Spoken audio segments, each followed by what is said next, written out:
पश्चिम बंगाल की पुलिस को कोलकाता हाईकोर्ट से बुधवार करारा फटकार मिला। जिस तरीके से इस वक्त मौजूदा हालात जिन जिन विषय को लेकर गहमाई हुए उनमें से एक है जैसे पश्चिम बंगाल की धरती पर एनआईए ऑफिसर्स के ऊपर हमला किया गया, उस बात को लेकर राजनीतिक बवालचीरी हुई है। और इस बीच आपको हम समझाना चाहेंगे कि जिस तरीके से कोलकाता पुलिस की तरफ से यानी बंगाल पुलिस की तरफ से जो केस दर्ज कर दिया गया है, क्योंकि जो मुख्य आरोपी है इस घटना के, उनके परिवार की तरफ से एक गंभीर आरोप एनआईए के अधिकारी के खिलाफ ही किया गया था। उनका कहना था कि 6 तारीख को यानी 6 अप्रैल जब भूपति नगर में एनआईए का टीम पहुंचा हुआ था, दरअसल वो तड़के 3 बजे यानी इतने जो सुबह है वो वहां पर पहुंचते और उनके खिलाफ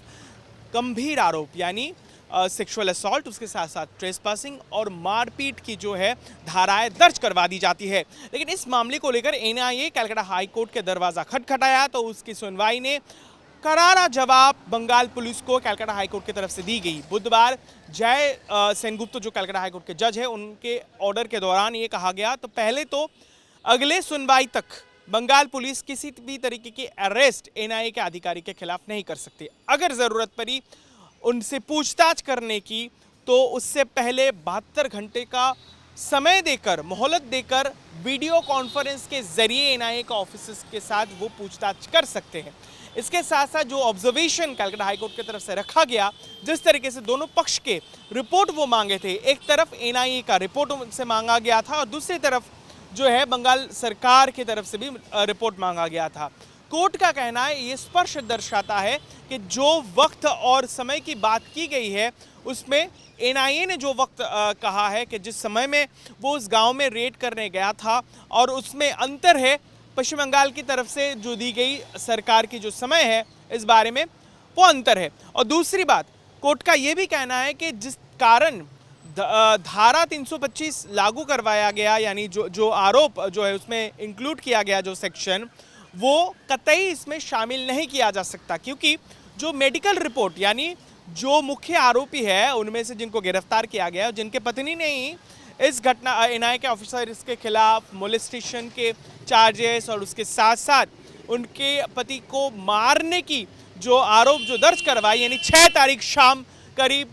6:30 बजे के आसपास वक्त दिया जा रहा है, यानी 6:45 की वक्त कहा गया है उस रिपोर्ट में, उस आरोप में। तो कोर्ट का कहना है ये स्पष्ट दर्शाता है कि जो प्राइमरी मेडिकल रिपोर्ट है उसमें कतई उल्लेख नहीं है कि जिस तरीके से मारपीट की वो जिक्र कर रहे हैं, यानी उसमें कोई ग्रीवियस जो है असॉल्ट की बात नहीं है। और इसके कारण जो धाराएं दी गई है उस पर सवाल या निशान सरकार जो कोर्ट की तरफ से उठाए गए हैं। और दूसरी बात, एक अहम जो और एक मुद्दा है, एक अहम वक्त पर जब लोकसभा चुनाव बिल्कुल सर पर है और तमाम राजनीतिक दल बंगाल में कई सारे जो है इश्यूज खोजने की कोशिश कर रहे हैं। इनमें से भारतीय जनता पार्टी की अगर बात की जाए तो वो लगातार हाल ही में हुए संदेश खाली की घटना को लेकर वो पुरजोर विरोध कर रहे हैं। इसमें कोई दोहराए नहीं है कि बंगाल में जो लोकसभा चुनाव होगा और जिस तरीके से हो भी रहा है उसकी तैयारी, उसके प्रचार और प्रसार में काफ़ी मशक्कत की जा रही है कि संदेश खाली के मुद्दे को भी सामने लाया जाए। और इसी के कारण पिछले एक हफ्ते में जब प्रधानमंत्री यहाँ पर आए और कई सारे रैलियाँ उन्होंने संबोधित किया, तो उस दौरान उन्होंने संदेश खाली के महिलाओं के उत्पीड़न की जो है बात सामने रखी। उसके साथ साथ उन्होंने ये भी कहा कि इस बात को लेकर बीजेपी पुरजोर विरोध करेंगे। और इसी बुधवार को जब अमित शाह बंगाल के एक पॉलिटिकल रैली को संबोधित कर रहे थे बालूर घाट से, जिस बालूर घाट से पश्चिम बंगाल बीजेपी के राज्य अध्यक्ष जो है यानी सुकांतो मजूमदार, वो यहाँ से बीजेपी के टिकट से इस बार चुनावी अखाड़े में हैं। उनके प्रचार के लिए अमित शाह यहाँ पर आए हुए थे, तो उस बार भी उन्होंने संदेश खाली के मुद्दे को लेकर जो है निशाना साधा तृणमूल कांग्रेस के पार्टी को, जो और महिलाओं को खासकर उन्होंने कहा कि संदेश खाली की घटना दर्शाती है कि पश्चिम बंगाल में फिलहाल लॉ एंड ऑर्डर की सिचुएशन किस तरीके से है। और इस मामले को लेकर जब इस तरीके से राजनीतिक घमासान जो है वो मची हुई है, उसी वक्त पर कलकत्ता हाई कोर्ट ने एक सुनवाई के दौरान एक अहम राय संदेश खाली की घटना को लेकर दिया।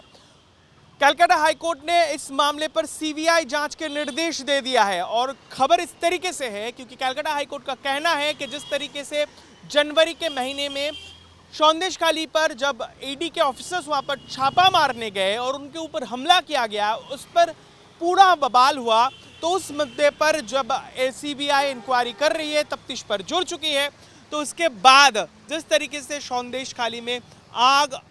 भड़का और जिस तरीके से गुस्साए लोग सामने आकर, खासकर महिलाएं ने इस तरीके से वो वहाँ पर उन्होंने आरोप किया कि किस तरीके से लंबे वक्त से महिलाएं जो है तृणमूल कांग्रेस के वहाँ पर जो दबंगई नेता है उनके अत्याचारों के शिकार वो बनते आए हैं। शेख शाहजहां को धर दबोचने के लिए काफ़ी मशक्कत करनी पड़ी और काफ़ी राजनीतिक जो है खींचातानी चली, उसके बाद शेख शाहजहां को गिरफ्तार किया गया था। और उस सिलसिले में जो तफ्तीश चल रही है, ईडी के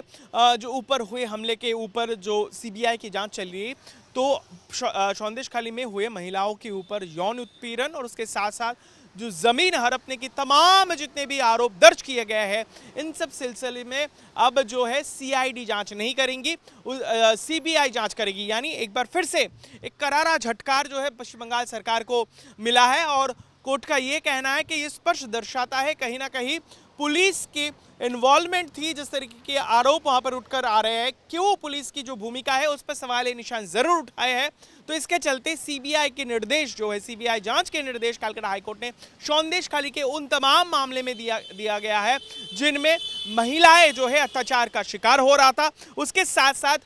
जो बताया जा रहा है कि वहां पर जो लैंड ग्रैब यानी जमीन हड़पने की जो साजिश और अपराध वहां पर रची गई थी, उसके खिलाफ भी अब सीबीआई इंक्वायरी होगा। आपको हम बताना चाहेंगे कि इस मामले के मूल सरगना जो है तृणमूल कांग्रेस के लोकल लीडर शेख शाहजहां, जो लंबे वक्त से फरार चल रहा था, फिलहाल सीबीआई के कस्टडी में ही है। और ये एक दो करारा झटका जो है वो तृणमूल कांग्रेस के सत्तारूढ़ पार्टी और उनके राजनीतिक दल उनको मिला है लोकसभा चुनाव से पहले। ये हम बखूबी समझ रहे हैं, भारतीय जनता पार्टी की तरफ से लगातार कोर्ट का दरवाजा खटखटाया गया। आपको हम ये बताना चाहेंगे कि दरअसल ये जो मामला, जिस मामले के सिलसिले में कोर्ट ने सीबीआई जांच की निर्देश दिया है, वो दरअसल बीजेपी की तरफ से ही की गई थी, उनके लीगल सेल की तरफ से। इस घटना के बाद सौंदेश खाली के उन सब इलाकों में जाकर बाकायदा लंबे वक्त से कई सारे कैंप जो है वो किया गया है। उसके तहत जिस तरीके से लोगों ने अपनी गुहार सुनाई और कई सारे गंभीर मामले बीजेपी का माने हैं, यानी प्रियंका तिब्रवा जो वन ऑफ द पिटिशनर्स है, उनका कहना है करीब 700 से ज़्यादा मामले जो है उनके सामने आए। ये सब कोर्ट के सामने वो रखने वाले हैं। आने वाले दिनों में जब इसकी सुनवाई होगी तो इस पर सीबीआई की जांच अब जो है वो होगी। तो ये गंभीर आरोप जो है संदेश खाली और इनाई के घटना के ऊपर, इनाई के ऊपर हुए हमले को लेकर हो रहा है। और इसमें दबाव तृणमूल कांग्रेस के ऊपर इसलिए बन रहा है क्योंकि लोकसभा चुनाव सर पर है। तृणमूल कांग्रेस सौंदेश खाली को लेकर वो कोशिश कर रहे थे कि जैसे ही वक्त बीतेगा तो शायद लोग भूल जाएंगे, चुनाव से पहले चुनावी मुद्दा अलग होगा। लेकिन जिस तरीके से बीजेपी पुरजोर विरोध कर रहे हैं और इन सब मुद्दों को ज़्यादा लोगों के सामने रखने की कोशिश कर रहे हैं, जहाँ तक उनका मकसद है बंगाल से ज़्यादा सीट वो हासिल कर पाए। 42 लोकसभा सीटें हैं बंगाल में, जिस पर एक तयशुदा टारगेट जो है बीजेपी के तमाम नेता वो कर दिए हैं कि राज्य बीजेपी को किस तरीके से पूरे एहतियातन और प्लान के जरिए ज़्यादा से ज़्यादा बीजेपी को सीट हासिल करवाना है। तो ये वक्त है, ये खेल है परसेप्शन क्रिएट करने का। और इसमें जिस तरीके से हम देख सकते हैं कि जो मुद्दे उछाले जा रहे हैं बीजेपी के रैली में या फिर प्रचार में, उनमें से अहम मुद्दे संदेश खाली है और लगातार बंगाल के धरती पर बिगड़ते लॉ एंड ऑर्डर सिचुएशन पर है, जहाँ पर सेंट्रल एजेंसीज के लोग और ऑफिसर्स बार बार लोगों के द्वारा और खासकर तृणमूल कांग्रेस के नेता और समर्थकों के द्वारा हमले के सामने आ रहा है। उनमें से सेंट्रल फोर्सेस के जवान भी, उन्हें भी बख्शा नहीं जा रहा है। तो इन सब मामले में जो गंभीर राय कलकत्ता हाईकोर्ट की तरफ से दी गई है, जो हम समझ सकते हैं ये कहीं ना कहीं दबाव तैयार कर रहा है तृणमूल कांग्रेस के खिलाफ। सरकार के लिए वो बेहद एक नेगेटिव वो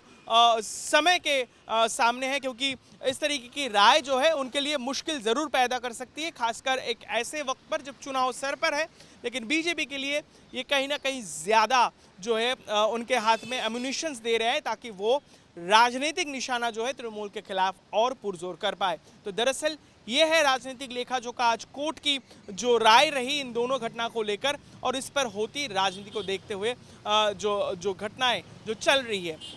कोलकाता से किरणजीत दास के साथ ऋतिक, आज तक के लिए।